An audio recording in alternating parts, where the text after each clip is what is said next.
The following episode of TOFOP is rated MA. It may contain Batman references, time travel references, sexual references, lost trains of thought, and mild coarse language. TOFOP advises that the program is not suitable for anyone under the age of 15, or anyone who enjoys succinct, coherent conversation that might actually have a point. Minors must be accompanied by a parent, guardian, or priest. This is John Deek speaking.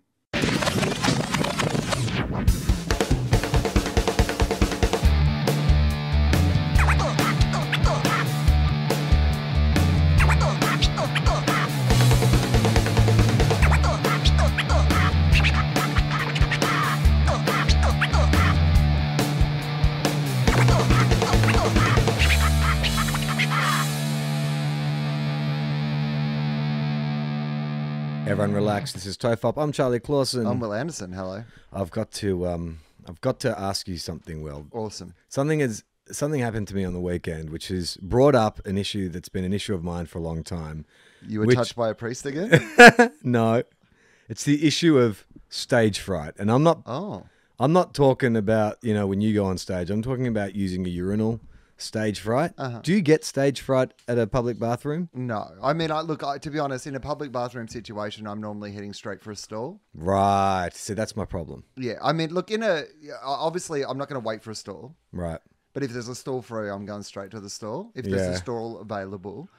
If there is not a stall available, or if those individual sort of urinals that kind of have some separation sort of space. Yeah, right, exactly. You have your own space. I'm fine to go to one of those, but I'm going to avoid a trough situation if at all possible. Well, I went to a movie screening on Sunday for Alien Covenant, so it was a big kind of thing. It was cast and crew screening, so every theater was packed, every toilet was packed. It wasn't a kind of you can just sort of wait for a cubicle situation. They should put in that situation, they should put a trough around the side of the cinema. In fact, they should offer that. You know how they have like ones that you can take your children to, so it's like a kid's special. They should have one for people who don't like to miss bits of the movies. Yeah. So there's just like a urinal trough. That's extra. That drains down because it's already got the natural drainage, right? Down towards the front where the screen is. That's right. Well, there's gold class. There should be golden shower class. Yeah, golden class. Sorry, it got cut off on my computer. I didn't realize this was golden shower class. So why has Trump put that into his new budget? Right. Every cinema in America is going to be golden shower class. So it was busy. I went with a couple of mates, and we got to our seats, and it was packed, and everyone's running around. I'm like, I should go to the bathroom now, just to sort of because I don't know how long this film's going to go for. So what happened is people were streaming everywhere, and I was like, I'll just duck into this bathroom. But as I walked in, I ran into a guy that I know, don't know him that well, but, I used to see him at work a fair bit. And so he starts chatting as we enter the bathroom. And I'm like, chatting. And then I assumed we were going to break off, but he followed me right to the urinal and keeps chatting. Yeah, and keeps chatting. Yeah, well, that's his fault. Right. So that's totally his fault. You got to shake that tag on the way to the urinal. Exactly, but don't keep having this conversation. But I should have read the signs a bit sooner and gone, oh, there's a guy here who's chatty. Don't victim blame. You think? It's not your fault, It was his fault, right. So then we get up to the urinal and he's still chatting, and so I get to that point where I'm like, oh, right, okay. Well, I have to actually concentrate now. So I'll just go quiet and try and finish the conversation and concentrate. But then after about, I'm guessing it was 20 to 30 seconds of me standing there and nothing happening, I had to make a choice, which is do I stay here? Because there's also people behind me waiting to use the bathroom. It's packed. So I'm like, do I stay here and be the odd guy who stands at the urinal with his penis in his hand where nothing happens? Or do I just fucking admit defeat and get out of there? So... Okay, firstly, what I would say is, I think you're thinking too much into the shame that other people are feeling on your behalf. Right. I feel like no one's judging you. Really? I feel like people are going, well, that's something that happens. That what is happening for you is a natural part of the process. I could have kidney stones. Well, there's no timing also on how long you're meant to take. Yeah. For example, some people, when they go to to do number twos in the bathroom, they will take a newspaper or a magazine or a book or something like that because they're going to be there for 20 minutes. That's a telltale what the fuck sign. is going on? Especially in the era of the iPhone. But also, I don't want to have time to undo the passcode on my phone. I want to be in and out of there, washed hands, cleaned toilet. Yeah. Well, the whole process I want to take, from me going into the bathroom, I'm going to go there obviously as close to when I need to use it as possible. No one wants to chat in a bathroom. That's a thing that I that I find most kind of surprising is like we'll talk after. Like, just give us like 2 minutes just to, do my dirty business, and then we can talk about whatever you want. Right. So, I mean, I think you're right. I think maybe this guy's attention started to make me here's my paranoid question. about... Do you think this guy is the sort of guy, if you were going to see a movie together, say you've gone into the cinema and there was no one else in your row, and there was not many other people in the cinema, right? No. So there was not going to be anyone else in your row for the rest of the cinema.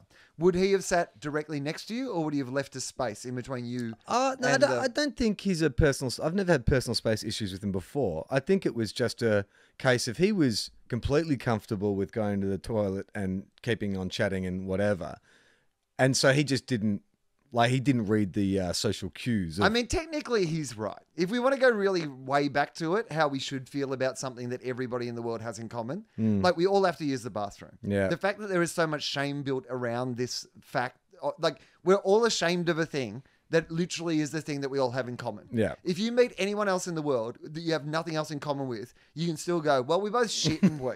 So we can talk about that. We have that in common. As a starting point, we both have to go to the toilet, right? Yeah. But we have so much shame and disgust and whatever built up around this idea of the thing that we all find disgusting, a thing that we all do. Yeah. I mean, we find it disgusting in a way that implies we don't do the same disgusting thing ourselves. I definitely don't. I guess it's not so much the act that bothers me. It's like, for instance, I'm not a public urinator. There's certain guys who, on a pub crawl can just duck into an alleyway and piss onto a brick wall in the middle of the day and be fine with that. Like, I would rather give myself serious stomach pains than piss in public. I just am not a public urinator. Look, I would be lying if I say that I have done it. I wouldn't do it around in desperate friends, situations. But if I'm by myself, if I'm say walking home from something by myself, and the urge comes and I'm in a place where I could do that, then I would do it in that situation. Yeah. But I'm not going to break off from a group of friends and go and just have a wee on the side of the road. When I was in Melbourne for our live show, my hotel, it was down on South Bank, and so I was walking through this little grassed area beside the Yarra to get to the street. And it was probably about 6 p.m. on the Saturday night, and there was a dude there who was with a bunch of mates who literally walked, they were all walking along the boardwalk. He walked 5 meters from them, kept talking to them, and then just started pissing on a tree, like in full public. It was like, a lot of foot traffic. And I was like, God, that's disgusting. Then I'm like, hang on.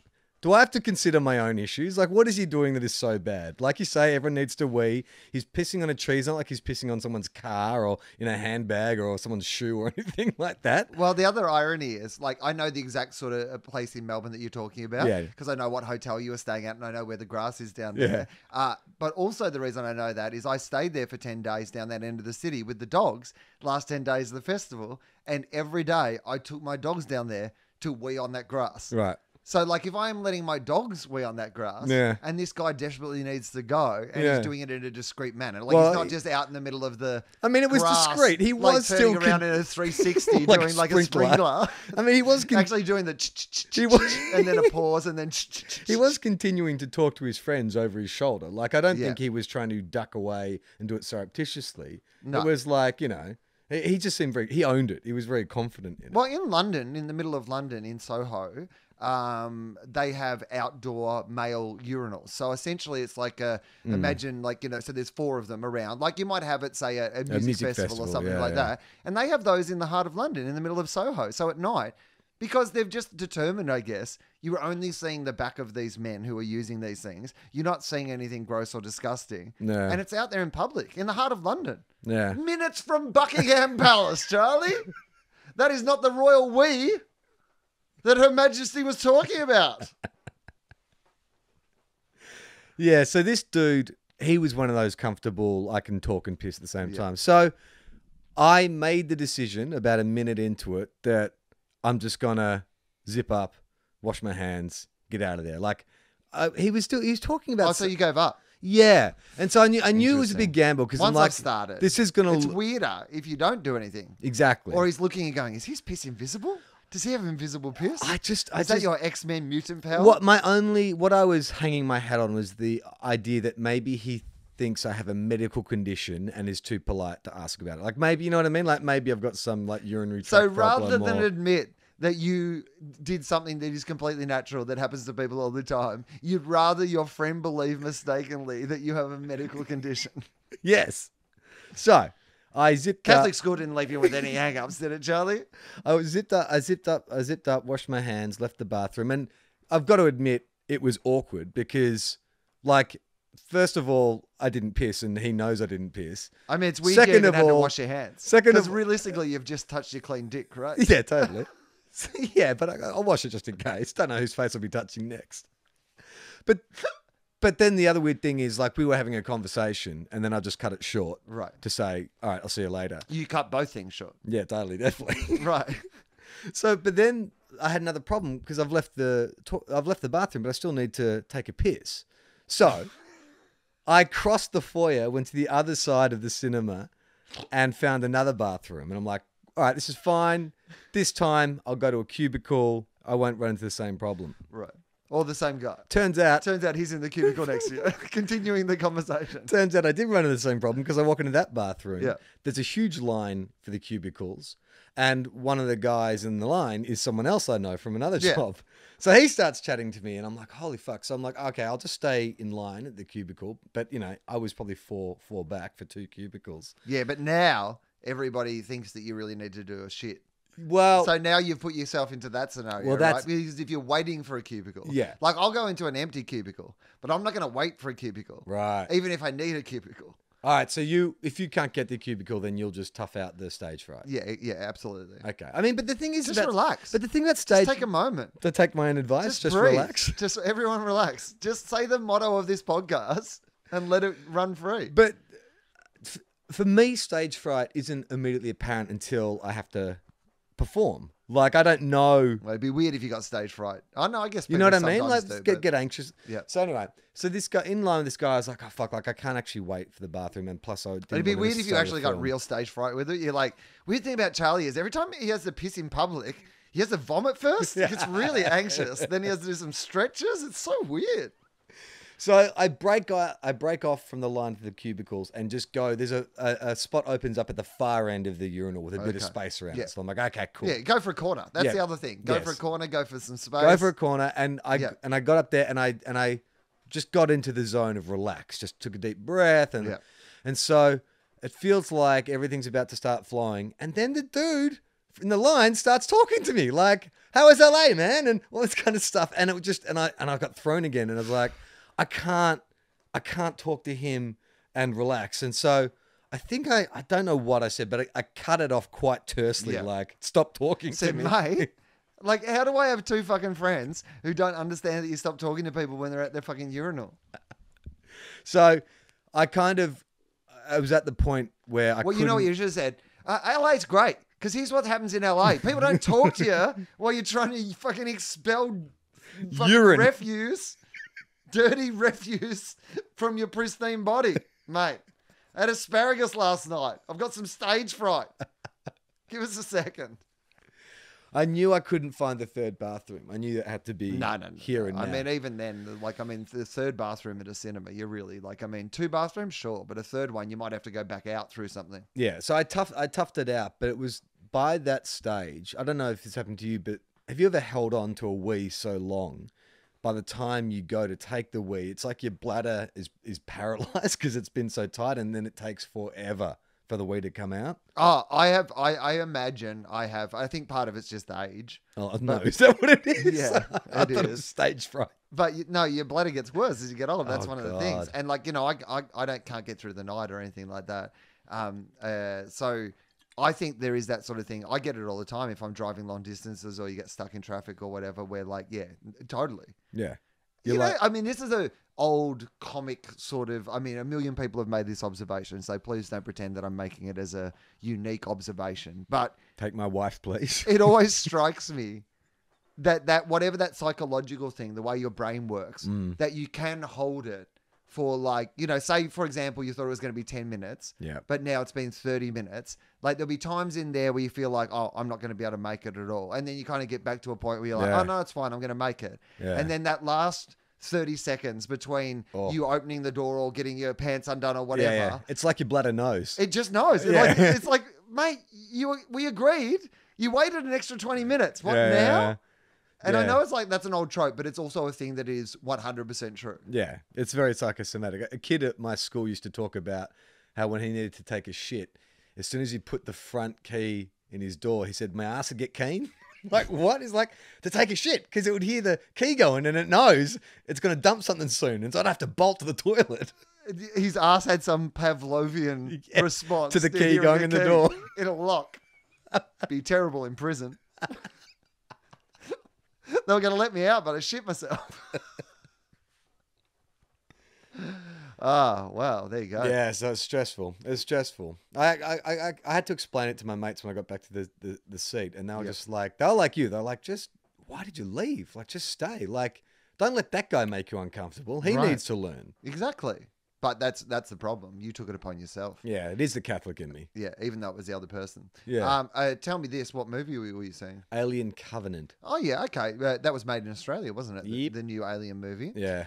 And it's just new out, and it might not even be out I like don't think most it's out places. yet, is. So no. let's not get into Spoilers. and stuff. Yeah. But just as a guess, Yeah. going on the idea that I've never really liked any movie set in space ever, do you think I will enjoy the movie? No, you Okay. won't.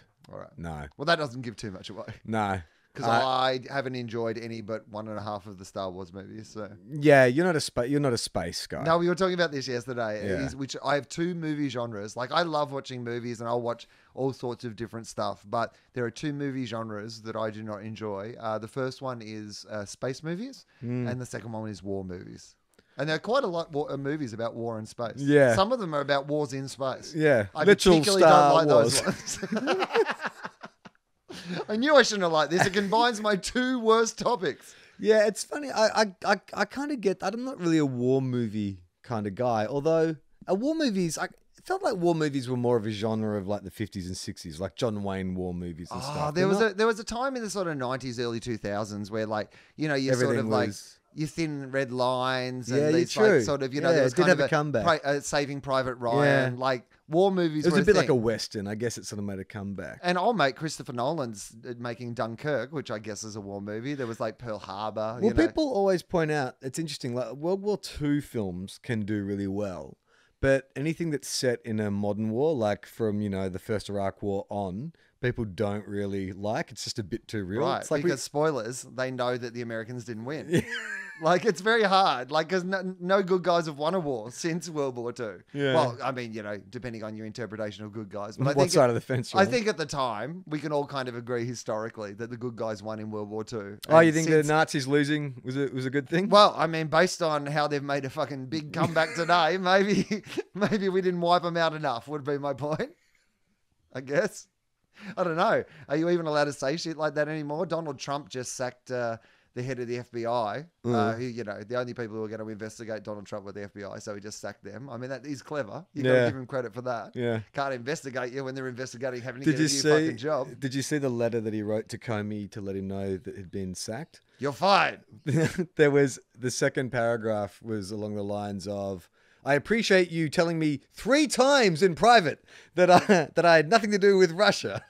Like that sounds made up. That does sound made up. It's like, That why sounds would like that's you not a include letter that? for him at all. Yeah. That's a letter for other people. I especially liked it when you commented on my enormous penis and told me how big it was. It's like, did he really say that? That's an odd thing to mention. Yeah, I mean, it's kind of weird. Like your Twitter feed now, or my Twitter feed, when I wake up, is just like, what happened in the 8 hours that my eyes were closed?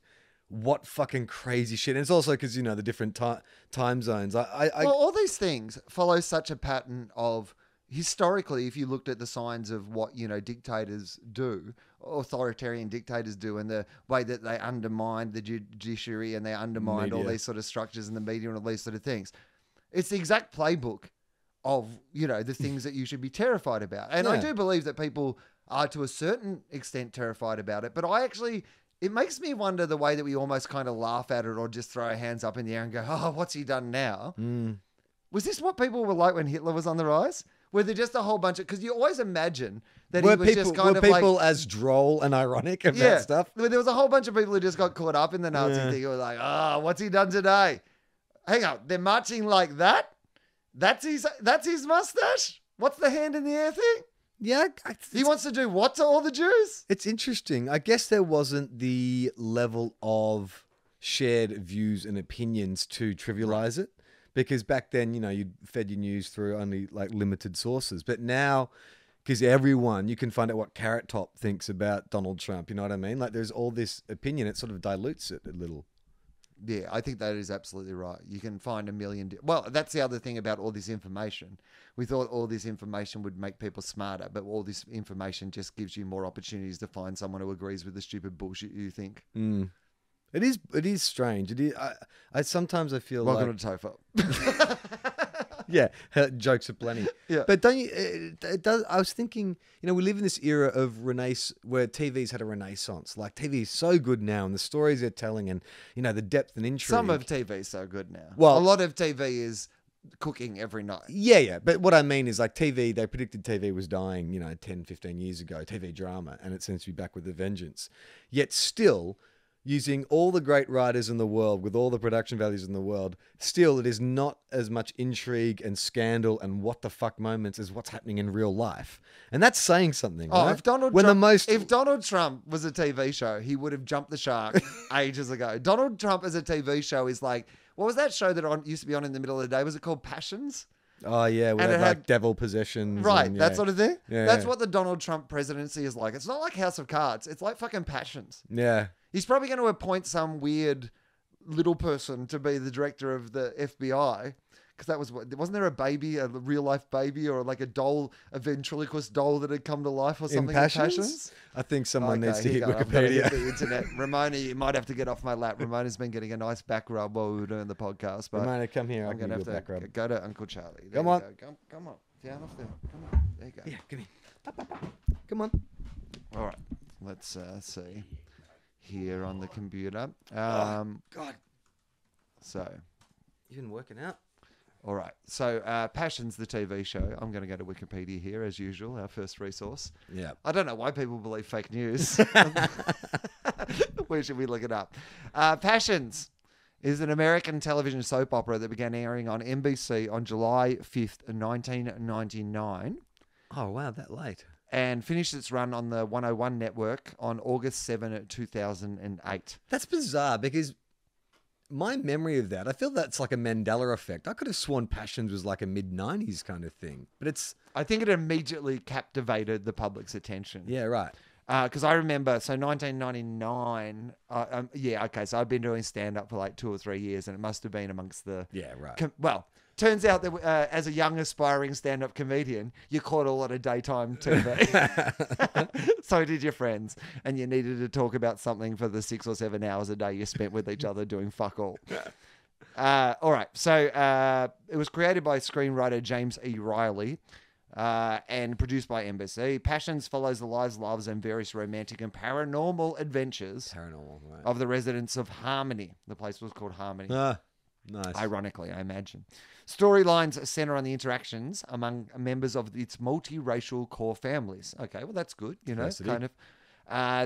So Trump wouldn't like that bit of it. The African-American Russells, the Caucasian Cranes and Bennetts, the half-Mexican, half-Irish Lopez Fitzgeralds. Wow.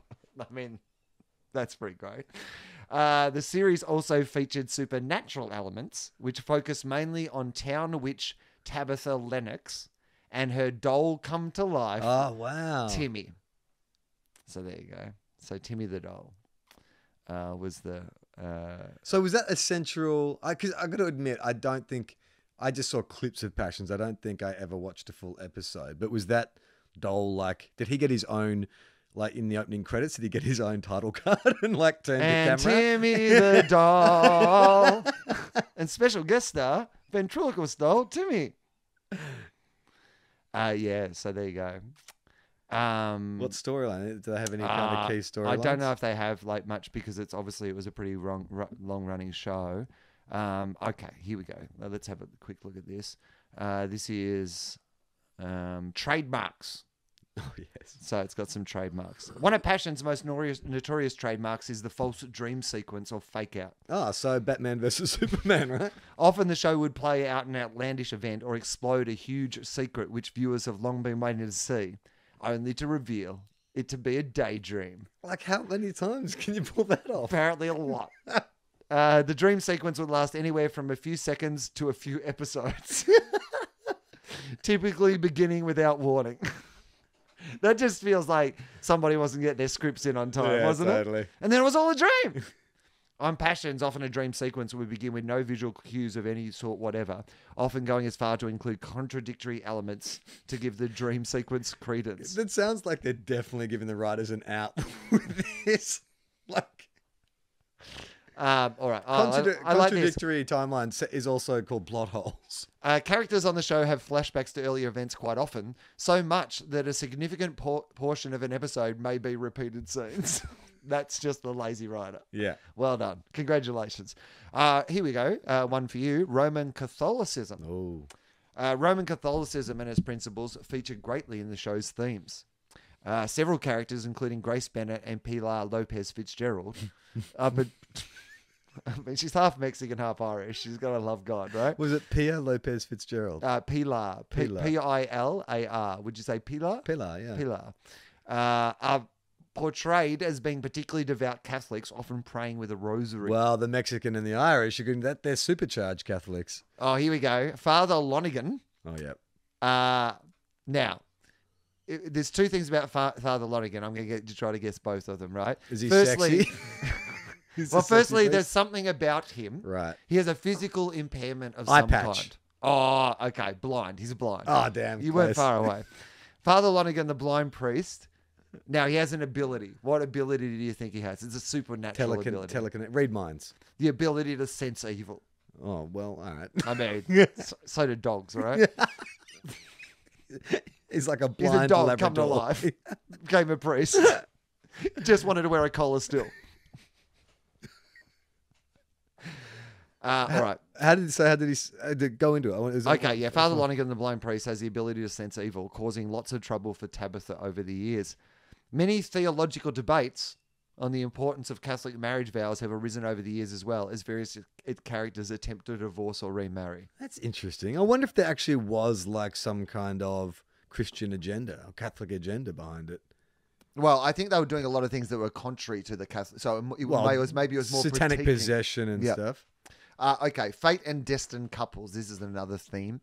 Another trademark of the serial is its preoccupation with the concepts of fate and soulmates.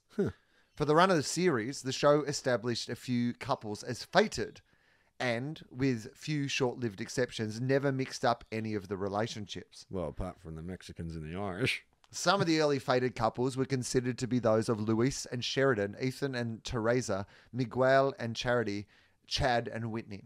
Common indications of the couple's status as fated include, but are not necessarily limited to, Tabitha's desire to split said couple up, an unshakable love that survives numerous breakups and relationships with third parties, and an ability of one character, perhaps both characters, as a sense when his or her soulmate is in danger. So basically, they're banging everybody else, but they always get back together. That's the kind of vibe of the show, I'm thinking. There's a lot of like breakdowns. Sounds pretty good. But then they're getting back together.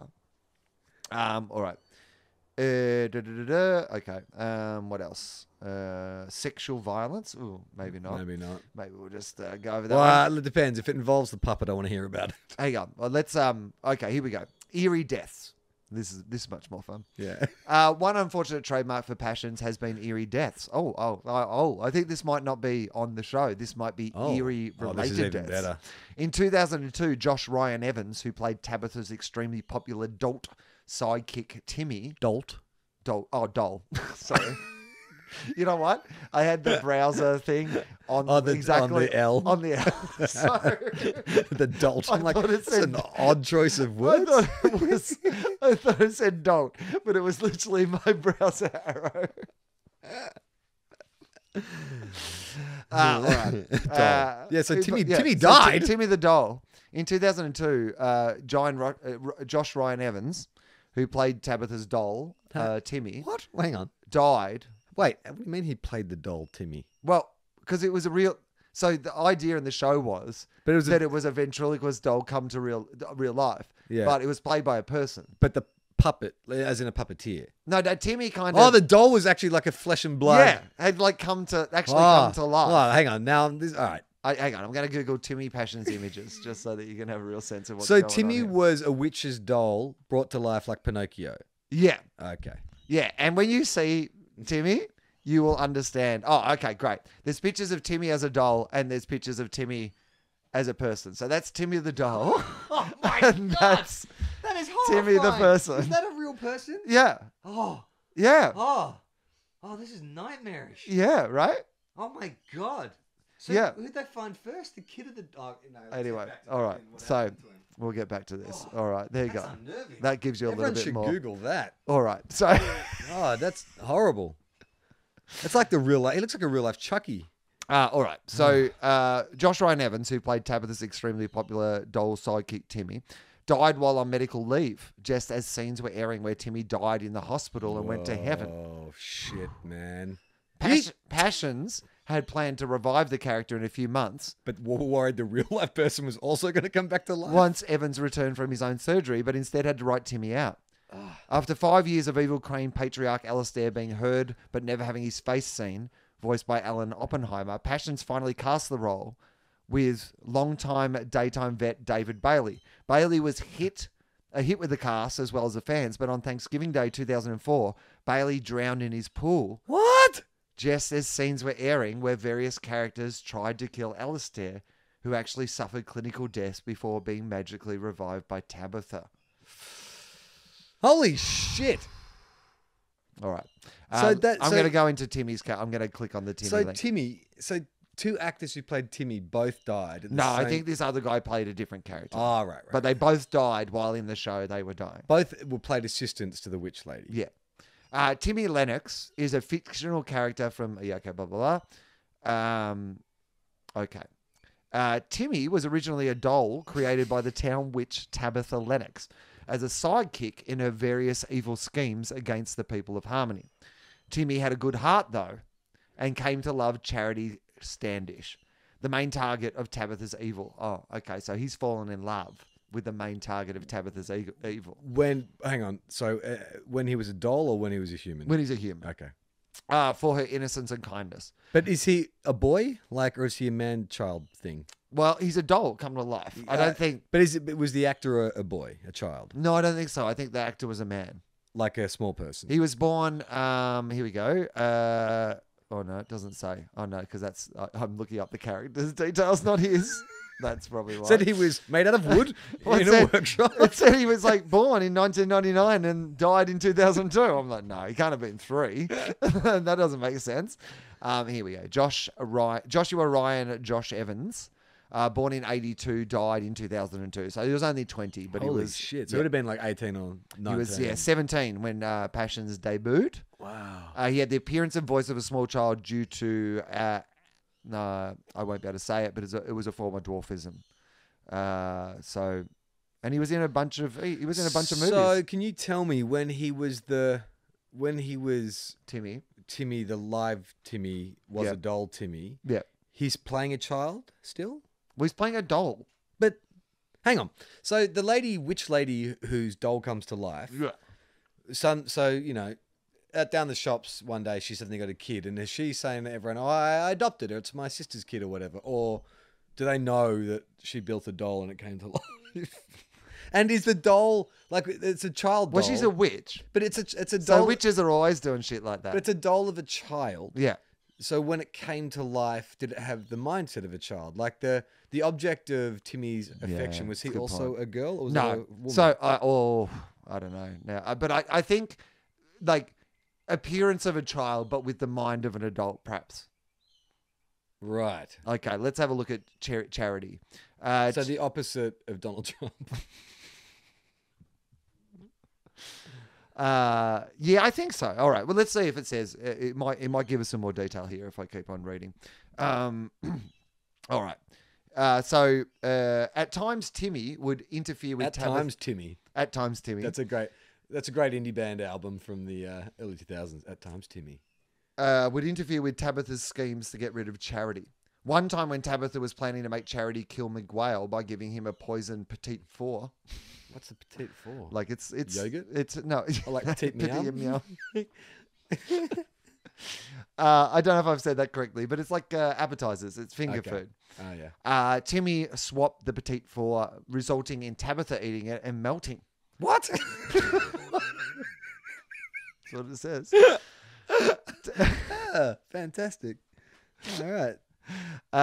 But she's a witch, so I guess she can melt and then come back bounce or whatever. back? Yeah. Yeah, right. Tabitha survived through the help of Timmy, Dr. Bombay, and Matilda. Another time, Tabitha and Timmy were locked in a psych ward because Tabitha wanted to be close to Charity. When Tabitha overheard them giving a drug to Charity that can make her open to suggestion, Tabitha used the incident to tell Charity to kill McGwale. But however, you don't need both of those. Whoever wrote this. Citation needed. When Tabitha couldn't escape, Timmy was removed. When Timmy went near Charity, he foiled Tabitha's plan and told Charity not to kill McGuire. Okay. When Tabitha found out she was owing taxpayers' money, Holy shit. she couldn't pay because she lost her powers back when she tried to destroy Charity. Well, get in a her house. fucking job then. You lazy, sit around, do nothing witch. So you lost your powers, you get a bloody job. You pick up your broom you normally fly on and you start fucking sweeping some floors. We've all got problems, mate. You've got a broom Jesus. already. God. You literally already have a broom. You've Yeah. got the equipment, mate. What? You know what? We're going to bring in drug testing for all witches now. Yeah, newt testing. If we get any eye of newt in your system at all, we've got 99 problems. You get it. A witch ain't one. But come on, guys. Don't have time for jokes. All right. So when this witch is Yeah. living fat off the government. Yeah. And not paying taxes, Not by paying the her way. taxes. Well, that's the Fucking thing, hell. right? She couldn't pay because she lost her powers back when she tried to destroy Charity in a house fire. Again, not even something you really need your powers for. No. Like if you want to destroy someone in a house fire, you need a lighter. Yeah, call Some TOFOP. matches. Call TOFOP contract killings. Yeah. We'll do it. Well, are we doing house fires as well? Or maybe insurance claims. Let's start with insurance claims. Contract killings and insurance Yeah. claims. In fact, I think we should just stick with the insurance claims. I think it's And payday loans. need fast cash. TOFOP payday loans.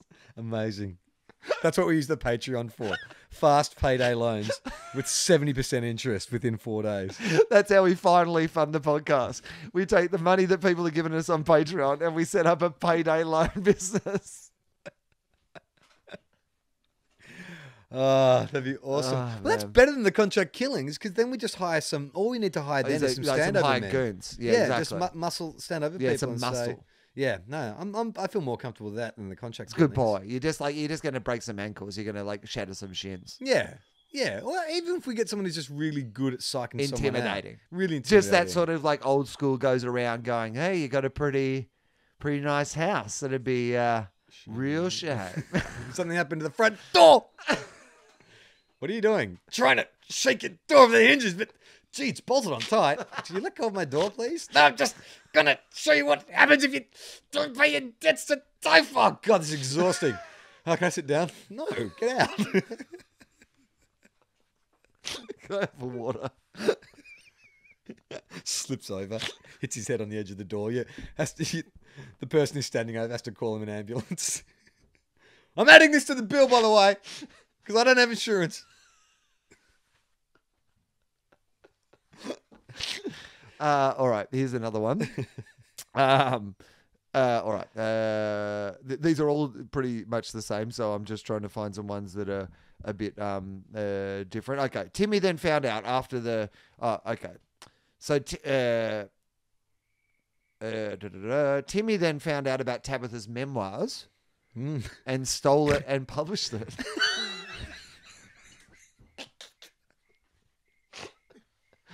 I mean, firstly, she's writing memoirs as well. Well, she's fucking not paying her taxes. She's writing her fucking memoirs. Get a Yeah, job. right. You're not a writer, mate. Nah. You're a witch. Yeah. Stick to what you know. I'd love to take a year off work to write my bloody memoirs. Oh, we all would, Gotta mate. pay our rent. So Timmy stole What them. were her memoirs about? I mean, just early days Was of the being a witch. title, Which Story Should I Tell? I mean, I think it'd be one of those ones where it's a young witch, the tales of a Yeah. young witch. Yeah. It's kind of like a Sex in the City, but with a witch Well, vibe. not the Motorcycle Diaries. It's like the Broomstick Diaries. Oh, I like The that. Broomstick Diaries. But I kind of like thinking it would have that more that girls or like, Sex in the City sort of thing where like the coven is kind of like, yeah. there's So there's sexy a young, Samantha there's sexy and young a- witches in the city. Yeah. Do you know what I mean? Like, Sexy witches in the city. I like it. we could sell that. I'm That, sure. I would not be surprised to see that on Two the good CW. genres, guys. We need another one. All right. So, he stole it and published it. I don't know how much demand there were for the memoirs, but during that time, Tabitha and Timmy discovered that the evil witch and an enemy of Tabitha's, Hecuba, was out to destroy Charity and take Tabitha's place. They also discovered that Kay had sold her soul to Hecuba to break up Charity and Miguel. Later on, when Tabitha's memoirs were published, Oh, God. they fled town only to nearly end up getting killed by a psycho hotel owner. By the way, can I say, it's quite stressful writing anything, let alone to have something published. All this stuff is going on, and she's still punching out 15 pages a day in her office writing her memoir. Well, I just guess it's like a Dear Diary thing. At the end of a busy day of witching and plotting, It's like Doogie Howser at the end. you know, it's just on like, the yeah. way. Your Dear Diary. Today I brought a ventriloquist doll to life. I don't really know if it's a fully grown man in the body of a boy or a fully grown man in the body of a doll. He was meant to be my friend, but I feel like he has good feelings inside him and may betray me on several occasions. But he may also take my memoirs to be published in a confusing I act. hope he doesn't die in real life in an ironic way. And then the person we hire to replace him. XOXO. All right. So later on, when Tabitha's memoirs were published, they fled town only to nearly end up being killed by a psycho hotel owner named Norma. I reckon a bit of a nod to Twin Psycho. Peaks. Oh, Well, Norman Bates. Yeah, and that's maybe probably Norma, better. Yeah. psycho hotel owner. yeah, that's a good point. They fled and then returned to Harmony, only to find out that Hecuba had Charity trapped in a closet to hell. There's closets to hell? I mean, it doesn't really feel like your traditional hell mythology. Well, does is it? that where you get your clothes from, girlfriend? Yeah, you get in that closet. Will it take me to Narnia? No, it'll take you to hell. We all know the traditional closet to hell. She's stuck in a closet to hell. So is it like an elevator where it's only halfway there and it gets stuck? 'Cause I mean, that'd be stuck in a annoying. closet to hell does sound like an Iron Maiden song. Yeah. Yeah. But it's also weird that there's a closet to hell. Like, why is Well, maybe she's in the closet. And so thus, that's hell. So they it's think emotional she's, hell. she's in emotional hell because Okay, she's I get in the that, closet. yeah. All She's right. locked in a closet of pure emotion. Tabitha and Timmy were then later summoned to Hecuba's cave. Oh, so Hecuba's living in a cave. So who's Hecuba again? I forgot. Hecuba's the rival witch who Rival came witch. into town so to take over for Hecuba's a Tabitha. she.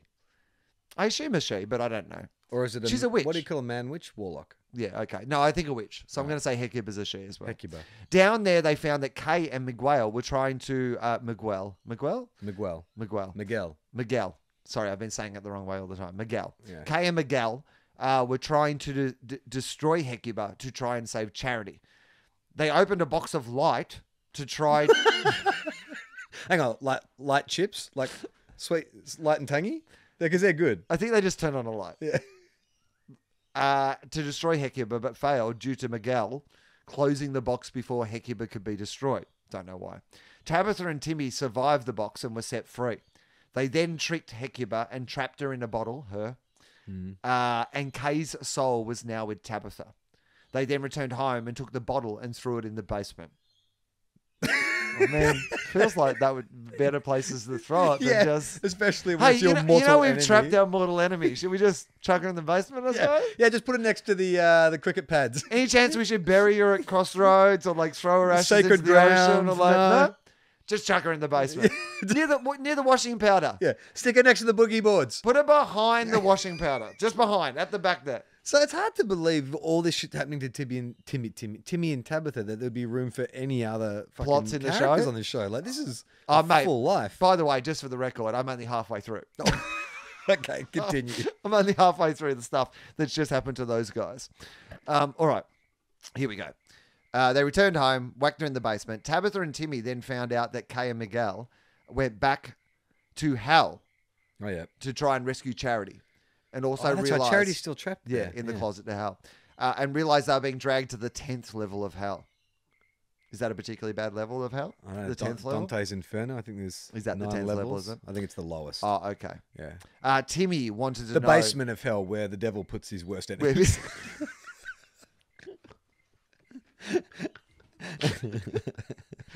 And his snowboard.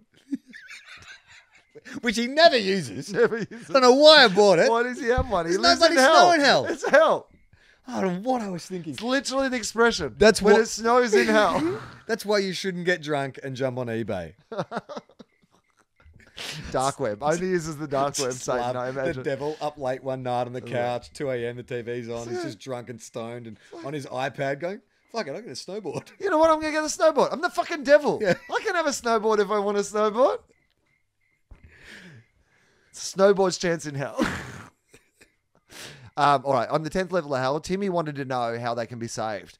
Timmy then found out from Tabitha that Charity could be saved through a demon's claw. Okay. The angel girl came to Timmy, seeing that he has a good heart, encouraging him to use it.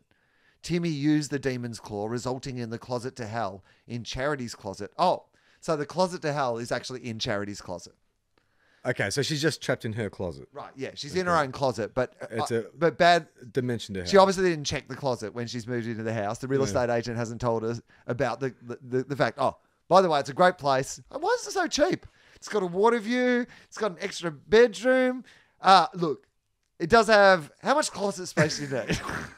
Now, I should probably point out to people listening who haven't seen this show, I have no idea what we're talking about. This was not a big budget television show. This was like It was a daytime soap. daytime soap budget. And it cheaply We're talking made. multiple dimensions and supernatural interactions and stuff on a Days of Our Lives budget. I must admit, I can't remember much of it now. Like even like all this stuff, reading it out, I can't remember. But I remember like there was a time, for a short period of time, where I was very, very fascinated by this show.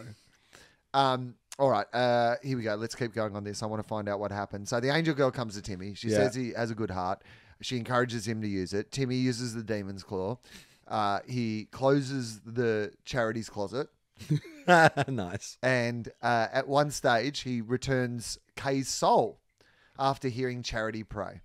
He wanted to be a real boy, and his wish was finally granted by the little angel girl in January 2002. So that's very Pinocchio, right? Okay. So up until that point, he's just been a ventriloquist A doll ve- a come vessel, to life. a soulless, But now, soulless facsimile of a human. but now he can be a real boy. Yeah. Tabitha then. Here we Oh, go, what the Charlie. fuck? There's The actually... memoirs get published? There's an answer to your question. Okay. Here in it. Tabitha then began introducing him as her great nephew, as now she could meet mortals without turning. Okay. This is the bit that hasn't been.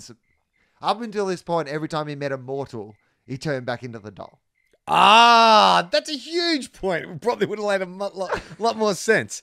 Okay. So it was a bit like a Calvin and Hobbes kind of thing, Right. where whenever Tabitha was around Timmy on his own, he's a walking, talking boy. But as soon as a third party enters the room, he's Yeah. a doll. That's what's been going on. Yeah, that's but great. now Timmy wants to be a real boy, so he can finally masturbate. Which would not have been out of place as a storyline on this television show. All right, so here we go. She could introduce him now. Well, hang on, but don't all Tabitha's friends go, wow, your great nephew looks a lot like that creepy doll we used to always see you talking to. Probably. They probably say it behind. They probably say it behind her back rather than to Not her face. Timmy, now real boy, knew that the real Charity was trapped in a block of ice. Hang on. Wasn't she in hell? She They was got her in out of hell. They've got her out of hell, but she's in a block of ice Right. apparently now. Carbonite. I guess She's they the could- Han Solo of... I guess to cool down Yeah. after being in hell, and wanted to find a way to save Charity. He found out from a book of spells and found from it that a demon's horn can destroy the You bet it can. I got a bit of a demon horn right now. can destroy the evil charity that Kay created and save the real Charity. Oh, there's an evil Charity no, now and shit. a real Charity. Okay. So the good Charity's on ice, Yeah, and the real but charity... the evil Charity is out. She and did about. the old swapsy, the old Yeah. charity swap.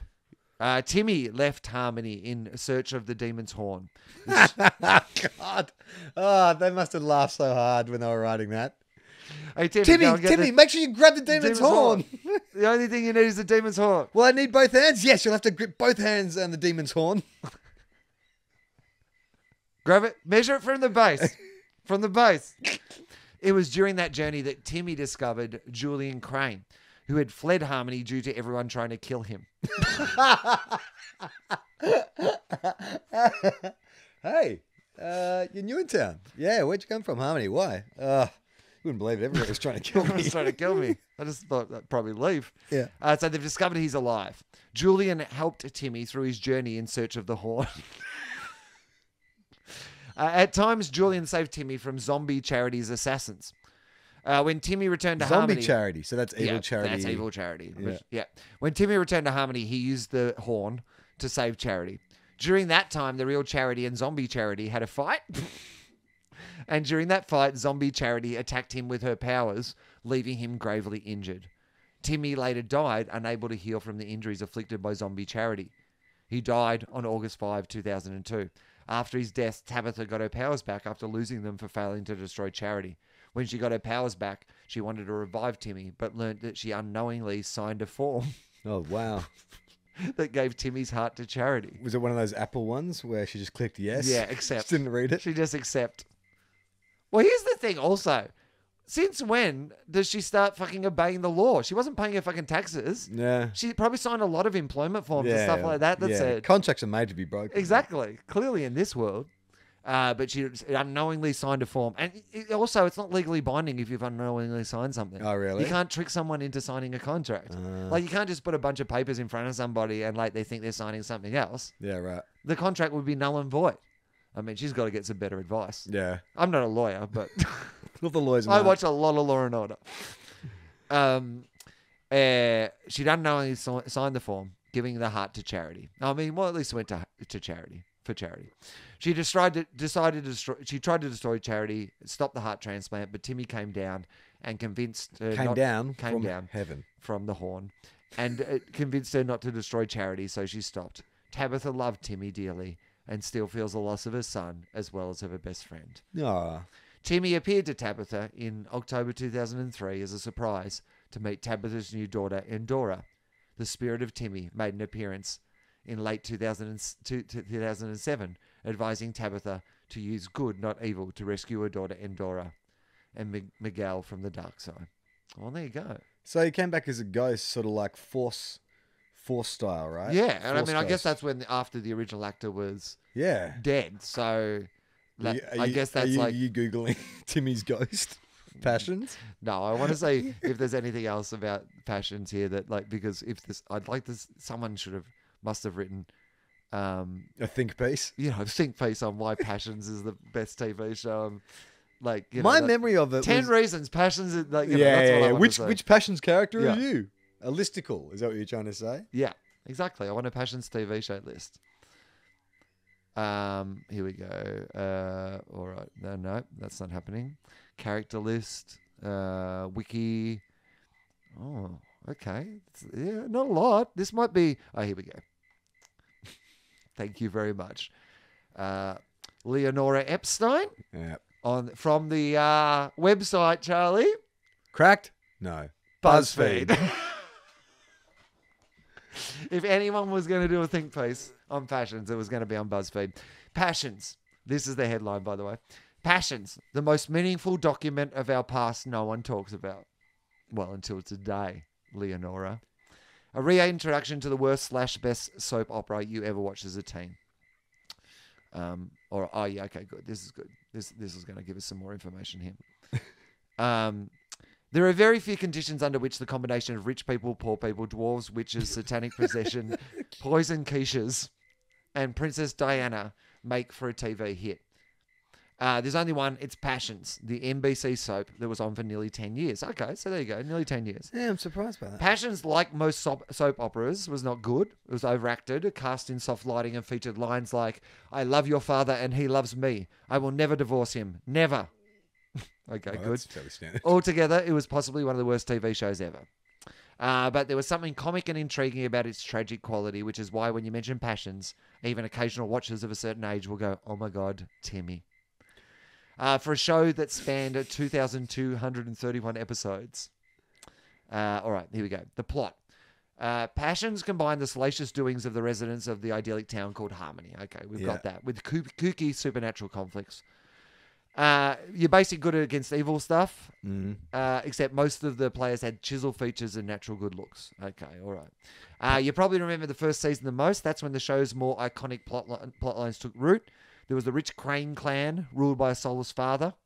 You had a number of diverse middle-class families whose members were usually busy chasing tail, plotting a peer's demise, or battling the Cranes, or trying to win their affection, as in the case of Teresa Lopez Fitzgerald, a teen in love with the rich and handsome Crane son Ethan. She was obsessed with him in a stalkery way and hatched a plot to be around him in a convincing disguise. This is right. That's right. Her disguise was glasses. She did the Clark Kent, and that was her entire disguise, and she got away with it.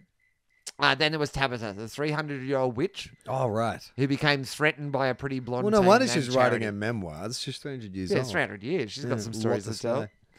I remember the time I was sucking Napoleon's dick.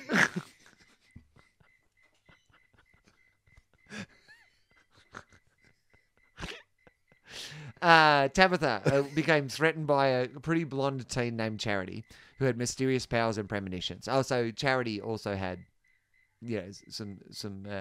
She was touched. She had the gift. She had a little bit of a gift. Yeah. Reality and pop culture tie-ins. From the first episode, it becomes clear how much Passions is fueled by the pop culture that surrounded it. In an early scene, we witness a flashback featuring the beautiful and rich Sheridan Crane on the phone with BFF Princess Diana. What? Really? So Sheridan Crane is, Best friends with Lady Di. Yeah. Didn't she die in 98? She must have died in 99. Yeah. So, well, this is the... Gee, that would have been... I hope they don't shoot too far ahead. What? Because they started shooting in 99, you said. Lady Di, was it... I thought it was earlier than that. Oh, hang on. Here we go. So it's a flashback. In an earlier scene, right. we witness a flashback featuring the beautiful and rich Sheridan Crane on the phone. Oh, Diana, you sound so happy. Yes, love, we'll do that. Sometimes I think it will never happen, but then I think of you and how similar our lives have been. Promise me we'll always be friends. Cut to the present. A tortured Sheridan places flowers at a memorial for Princess Di, exclaiming, "Oh, Diana, why did you have to die?" Awesome. All right. There we go. There wasn't actually much good stuff left in that. Thanks, BuzzFeed. Sorry, BuzzFeed. Thanks for There nothing. you go. All right. We've done 56 minutes. All right. Well, 55 minutes. Well, So you can plug for 5 minutes and then we'll get out of here. we have to talk. No, there's a couple of things that we actually have to talk about. All right. Yes. Actually, I'm going to mention briefly one podcast that I was on recently called The Bugle, which is Andy Zoltzman's podcast, which, of course, he used to do with John Oliver. It's one of the biggest podcasts in the world. It's a political podcast. They did a live version at the Melbourne Comedy Festival that I was on. So that is up now if you want to listen to that. But also, there is another podcast that we want to tell you about. Yeah. Am I Funny by Leon Shogren. No, He says it in his own podcast. You can just repeat it. Shogren. It's an awesome podcast. It's I think they're up to 3 episodes this week, episode 3. Which I've heard the first 2 episodes. Well, and you are on the first 2 episodes, aren't you? Well, I think I'm in the intro because basically the whole premise is that he's going to do, like, in 8 weeks. He's always wanted to do stand up, and this is a legit thing. He's always wanted to do stand up, but he's always kind of had that fear of doing it that's kept him off stage. So he decided that he would set himself an 8-week challenge, and he would do a podcast about, learning how to do stand up, and then doing this stand up gig. And he's going to record it and, play it on the podcast, his first ever stand-up gig. Yeah. And the first bit of advice I gave him when he interviewed me was, all I would tell young people is don't tape your first stand-up gig and never show it to anybody. But he's doing it in a brilliant experiment. And basically the way he's going through it is he's kind of, I guess he's going through his process over these 8 weeks, but he's furnishing it by talking to a whole bunch of, big name comedians and smaller comedians and getting their insights on various steps in this process. So if you have any interest in comedy or the process of stand-up comedy, then I think it's a really interesting podcast to listen to. It's awesome because they're only 20-minute episodes too, so they're really short. But it is one of those things where it's the podcast equivalent of a page turner, because you know what's coming, and it's pretty much recorded in real time. So he's having stuff come up, like issues that he hadn't even thought of, pop up all the time, and you're hearing him Well, there's deal one with in it on the episode show. 2, and I won't give Yeah, it don't away spoil it, because yeah. you know it's worth hearing. But it's a pretty good one. That was actually my favorite part of that episode, was him having to call his producer. And then the thing that happens next, again, I don't want to give Yeah. it away, but it was one of those moments because I was like, oh, this is very brave of you to take this step of it and do it in this way. Yeah. Like, it almost made me feel awkward to listen to, but I Yeah. think he loves like comedians like Ricky Gervais and stuff like that. So I think that like being in that moment of his awkwardness Yeah. is something that people will be able to enjoy on the journey. Anyway, I think that I've listened to the first 2 episodes. Yeah. If you like comedy, you're going to hear a lot of your favorite comedians as well being interviewed and sort of giving their advice and giving their reflections on, you know, the various steps and stages of what it takes to be a comedian. But you're also going to get to hear him go through this process.